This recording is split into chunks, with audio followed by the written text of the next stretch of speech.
வரை உறவு, வீதி வரை மனைவி. வீடு வரை உறவு. நம்மளுக்கு 50 வயசுக்கு மேல ஆச்சுன்னா பெரும்பாலும் வீடுல இருக்கிற உறவுகள்லாம் நம்மளை விட்டு விலகி போயிடுறாங்க. ஒண்ணு நாமளா ஒதுங்கி வரோம், இல்லைன்னா அடுத்த தலைமுறை ரெக்க முளைச்சி பறந்து போறாங்க. அப்படின்னும் போது இந்த வீதி வரை ஸ்பவுஸ், அதுவும் நமக்கு அப்புறமும் அவங்க உயிரோட இருக்காங்கன்னா அவங்க தான் நம்மளோட இந்த ஜேர்னியில டிராவல் பண்ணக்கூடிய ஒரே ஆள், முக்கியமான ஆள். பட் அவங்களோட நம்ம ஹாப்பியா இருக்குமா? இல்லை, ஏதோ மாத்தி மாத்தி சண்டை போடுறோமா? அந்த சண்டை கூட வெரைட்டியா சண்டை போட்டா பரவாயில்ல, திருப்பி திருப்பி ஒரே விஷயத்த பேசிதான் நமக்குள்ள ஏதோ ஒரு பிரச்சனை வருது. இதை பத்தி தான் இந்த வீடியோ.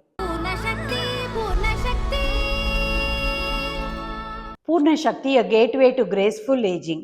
நான் வந்து இந்த ஸ்டூடெண்ட்ஸ் அண்ட் யங்ஸ்டர்ஸுக்கெல்லாம் லைஃப் பார்ட்னர்ஷிப் ஒர்க் ஷாப்ஸ் எடுக்கும்போது அவங்கள்ட்ட என்னை இன்ட்ரடியூஸ் பண்ணிக்கும் போது சொல்லுவேன், for over 30 years I am married to the same person, living with the same husband அப்படின்னு.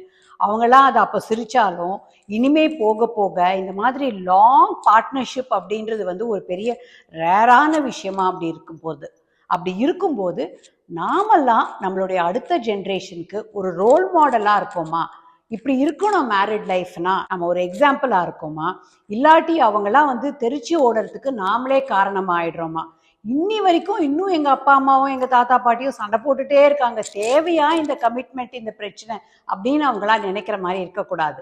அதெல்லாம் விடுங்க, நம்மளுக்கே வந்து இது ரொம்ப important phase way we have together for a longer time every day, இல்லையா? ஒரு முக்கியமான காரணம் எக்ஸ்பெக்டேஷன்ஸ் வந்து ஆப்போசிட்டா இருக்கிறது. நான் அவர்கிட்டேருந்து எக்ஸ்பெக்ட் பண்ணுறதும் அவர் என்கிட்டேருந்து எக்ஸ்பெக்ட் பண்ணுறதும் ஆப்போசிட்டா இருந்தா நான் வந்து அவர் ஏன் எனக்காக கொஞ்சம் டைம் ஸ்பெண்ட் பண்ணக்கூடாது, என் கூட இருக்கக்கூடாதுன்னு நினைக்கிறேன். அவர் வந்து ஐயோ இவ ஏன் என்னை கொஞ்ச நேரம் ஃப்ரீயா விடக்கூடாது அப்படின்னா அது ஆப்போசிட்டா இருக்கு. எனக்கு வந்து உடம்பு வந்ததுன்னா நான் எப்படியாவது கஷ்டப்பட்டு நான் வீட்டு வேலையை செய்யணும், எனக்குன்னு யாரும் இருக்காங்க, நான் தானே பண்ணணும், நான் போய் பண்றேன்னா எனக்கு இவர் ஹெல்ப் பண்ண மாட்டேங்கிறாரு, நான் வருத்தப்படுவேன். அவரு நினைக்கிறாரு உடம்பு சரியாலன்னா பெசாம போய் படுக்க வேண்டியது தானே, எல்லாத்தையும் போட்டு தானே செய்யணும்னு கிளம்பிட்டு என்னையும் சேர்த்து திட்ட வேண்டியதுன்னு அவங்க எக்ஸ்பெக்டேஷன் ஆப்போசிட்டா இருக்கு.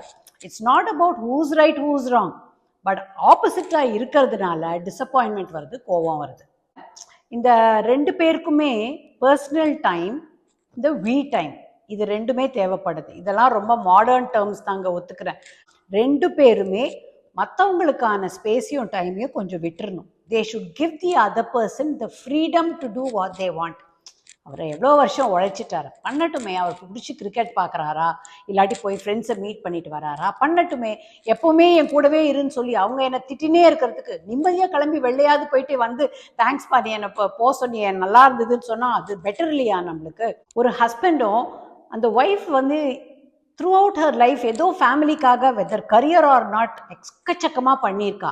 அப்படி இருக்கும்போது ஏதாவது அவள் இப்போ பண்ண முடியுமா? அவள் கற்றுக்கணும்னு நினச்சது, அவளுக்கு பிடிச்ச விஷயங்கள், பாட்டு கேட்கறது, டிபேட் போகிறது, ஏதோ அவளுக்கு பிடிச்சதை செய்யறதுக்கு ஃப்ரீடம். நீ எதுக்கு அதை பண்ணுற அப்படின்ற கொஷினை வந்து ஒரு ரிட்டையர் ஆன அப்புறமாவது ஒரு வீட்டில் இருக்கிற உமனுக்கு நாம் வந்து தடை சொல்லக்கூடாது, இல்லையா? அப்போ கிவ் தெம் த ஃப்ரீடம். அந்த மாதிரி டைம் கொடுத்துட்டு அதுக்கப்புறமா சேர்ந்து இருக்கிற டைமை நாம் வந்து லுக் ஃபார்வர்ட் பண்ணுறோம். எனக்காக அவர் படம் பார்ப்பாரு, அவருக்காக நான் வந்து லாங் வாக் போக ஆரம்பிச்சிட்டேன். இப்போலாம் ரெண்டு பேரும் சேர்ந்து எக்ஸசைஸ் பண்ணுறோம். என்ன ஆனாலும் லஞ்சும் டின்னரை மட்டும் நாங்கள் சேர்ந்து தான் சாப்பிட்றோம். இப்போ நிறைய ட்ராவல் பண்ணுறோம். எனக்கு பிடிக்காததுனாலும் அவருக்காக நான் போகிறேன், அவர் எனக்காக அவர் வராரு. இந்த மாதிரி விஷயங்கள் வந்து அந்த வீடுற அந்த பாண்டிங் வந்து இந்த ஸ்டேஜில் ரொம்ப முக்கியமாக இருக்கு. என் கூட இருக்கா அப்படின்றத நாங்கள் இதில் ரொம்ப முக்கியமான விஷயம் என்ன தெரியுமா? யார் எப்போ போவாங்கன்னு தெரியாது, இல்லையா? எப்போ வேணா அது நடக்கும்போது அவங்களுக்கான டைமை நான் கொடுத்துருக்கலாமே, அவங்களோட இன்னும் கொஞ்சம் நான் சண்டை போடாம இன்னும் சந்தோஷமா இருந்திருக்கலாமே அப்படின்னு ஏங்கிறத விட லிமிட்டட் டைம் ஆஃபருங்க இப்போ நாம இருக்கிறது. எப்போ என்ன ஆகும் தெரியாதா? ஸோ பெஸ்டா யூஸ் பண்ணிக்கணும். இன்னொன்று, ஏன் இந்த பர்சனல் டைம், ஒரு தனக்கு பிடிச்ச விஷயம் செய்யறது ஏன் முக்கியமா இருக்கு அப்படின்னா, யார் எப்போ போவாங்கன்னு தெரியாதா? ஒருத்தர் போன உடனே இன்னொருத்தருக்கு வந்து ஒரு பெரிய வாய்டு வேக்யூம் ஆயிடும். அப்படி ஆகாம அந்த வருத்தம், அந்த பழைய நினைவுகள் இதெல்லாம் ஒரு பக்கம் இருந்தாலும் தன்னுடைய லைஃப்பை ஒரு பேஷனட்டாவோ பர்பஸ்ஃபுல்லாவோ எடுத்துட்டு போறதுக்கு இப்போ கொடுக்குற அந்த மை டைம் வந்து, இல்லாட்டி நிறைய பேர் என்ன தெரியுமா ஆகுது, அப்படியே ஸ்தம்பிச்சு போய் நின்றுடுறாங்க. ஒருத்தர் இல்லாம இன்னொருத்தர் இருந்ததே கிடையாது, பண்ணவே முடியாது அப்படின்னு. அது அவாய்ட் ஆகிடும். இன்னொரு விஷயம், எம்பத்தின்றது இந்த ஒய்ஃபுக்கு வந்து ரிட்டையர்மெண்ட்ன்றதே கிடையாது, அவள் வீட்டில் ஏதோ ஒரு ரெஸ்பான்சிபிலிட்டி எடுத்து பண்ணிகிட்டே தான் இருக்கா அப்படின்னும் போது கொஞ்சம் கொஞ்சம் அவளுக்கு ஏதாவது சின்ன சின்ன உதவிகள் சிப்பின் பண்ணி, நீ இதை பண்ணுற நான் இதை பண்ணுறேன்னு சொல்கிறது, ஒரு நாள் அவளுக்கு காஃபி எடுத்துன்னு போய் கொடுக்கறது, ஆர் அப்படி போய் கிச்சனில் சும்மா பக்கத்தில் நின்று இப்போ ஏதாவது ஒரு பழைய கதையை பேசிகிட்டு இருந்து சிரிச்சாலே ஷீ இஸ் டன். வேற எதுவுமே அவளுக்கு தேவை கிடையாது. Because he should be her hero இல்லையா? அந்த ஒரு ஹீரோன்ற அந்த ஒரு விஷயம் வந்துடுதுன்னா அவள் உயிரையே கொடுக்க ரெடியாக இருக்கா. அப்போது அப்படி ஒரு ரொமான்டிக் கிளான்ஸு, ஒரு சின்ன சிரிப்பு, ஒரு ஜோக்கு, லைட் ஹார்ட்டடாக இருக்கிறது. யங்ஸ்டர்ஸ் வந்து புதுசாக கல்யாணம் ஆகி அவ்வளோ ஒட்டியிருப்பாங்க, அவ்வளோ அந்யோன்யமாக இருப்பாங்க, அது மேட்ரே கிடையாது. அது ஒன்றும் பெரிய விஷயமே கிடையாது. 30-40 வருஷத்துக்கு அப்புறம் அப்படி அந்யோன்யமாக இருக்காங்கன்னா that's something to cherish இல்லையா? So the husband has to be the wife's hero. இந்த ஒய்ஃபை பொறுத்த வரைக்கும் ஃபுல் டைமாக வந்து இந்த கரெக்ஷன் பிஸ்னஸை ஹஸ்பண்ட் மேலே திணிச்சிடுறான். சி, விமென்கே வந்து பர்ஃபெக்டாக இருக்கணும், வீட்டில் எல்லாரையும் நல்லபடியாக வச்சுக்கணுன்ற அந்த ஒரு இதில் இது அப்படி இருக்கணும், நீ அப்படி பண்ணணும், இதை கவனிச்சுக்கணும்னு சொல்லி சொல்லி இப்போ மற்ற எல்லாரும் போயிட்டாங்களா, சிக்கினது இந்த ஹஸ்பண்ட் மட்டும்தான். டெய்லியில் வந்து நிறைய கரெக்ஷன் நாம் சொல்லிகிட்டே இருக்கிறதுனால அப்பா தொணன்னு அப்படின்னு சொல்லி அவங்க கிளம்பி போகிற மாதிரி நம்ம வச்சுக்கூடாது. ஸோ இந்த ஃபுல் டைம் கரெக்ஷன் ஜாபை ஒய்ஃப்ஸ் கொஞ்சம் நிறுத்திடணும்.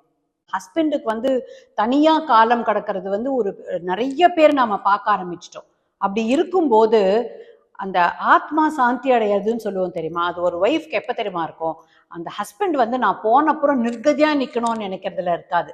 நான் இல்லைன்னாலும் அவர் தன்னுடைய லைஃப்பை பார்த்துப்பாரு, he will go on, he has a super positive attitude அப்படின்ற அந்த தெம்பு இருந்ததுன்னா அந்த சோல் நிம்மதியாக போயிடும். ஸோ ஹஸ்பண்ட் வந்து கொஞ்சம் லெஸ் டிபெண்ட்டாக இப்போலேருந்தே தன்னுடைய பேசிக் விஷயங்களை பார்த்துக்கணும். ஆமாங்க, நானே தான் பல் தேய்க்கிறேன், நானே தான் என் டவல் எடுத்துன்னு போய் குளிக்க போகிறேன், கரெக்ட், அதெல்லாம் சூப்பர். ஆனால் அதுக்கு அடுத்த level from wherever we are, இன்னும் நெக்ஸ்ட் ஸ்டெப்பு போய் டிபெண்டன்ஸ் டுவர்ட்ஸ் தி ஒய்ஃப் கம்மி பண்ணிவிட்டு நாம் இன்னும் கொஞ்சம் இண்டிபெண்ட்டாக நிறைய வேலைகளை செய்ய முடியுமா? So that we can also helper. அந்த மோடில் போனால் இன்னும் கொஞ்சம் பாண்டிங் டெஃபினட்டாக சூப்பராக பில்ட் ஆகும். வித் போத் ஆஃப் அஸ் இல்லை, நாங்கள் என்ன ஒரு விஷயம் நாங்கள் கரெக்டாக பண்ணுவோம்னா, ஒன்று ஃபர்கிவிங் தி அதர்ஸ் ஷார்ட் கம்மிங்ஸ். இப்போ அவருக்கு வந்து கொஞ்சம் பொறுமையாக ஒரு விஷயத்த பேசுறது வந்து கம்மி அப்படின்னு நினச்சேன்னா, நீ ஏன் அப்படி இருக்கேன்னு நான் கேட்கறதுக்கு பதிலாக எங்கெல்லாம் பொறுமையாக பேசணுமோ அங்கே நான் பேசி சால்வ் பண்ணுவேன் அந்த விஷயத்த. ஒரு வெளியில் போயிட்டு அந்த நெட்வொர்க்கிங் பண்ணி ஆர் ஒரு அட்மினிஸ்ட்ரேட்டிவ்லி ஏதோ ஒரு வேலையை முடிக்கணும் ஆர் வீட்டில் ஒரு பெரிய இதை சால்வ் பண்ணணும் அப்படின்னும் போது நீ ஏன் இதை பண்ணக்கூடாதுன்னு அவர் என்னை கேட்காம ஹீல் சிப்பின் and get the whole thing done and just tell me எல்லாம் முடிஞ்சுடுது அப்படின்னு அப்படி சொல்லும்போது நம்ம really look up to the other person. நிறைய ஹாப்பி மெமரிஸ் ரீகால் பண்ணோம். அது ஒரு வாக் போச்சியோ, சும்மா உட்காரச்சியோ, வெளியில் உட்காரும் போதோ நிறைய ஹாப்பி மெமரிஸ். ஒரே ஒரு கண்டிஷன், அந்த மெமரிக்கு நடுவில் வந்த பிரச்சனையும் உள்ள சைக்கிள் கேப்பில் வரக்கூடாது.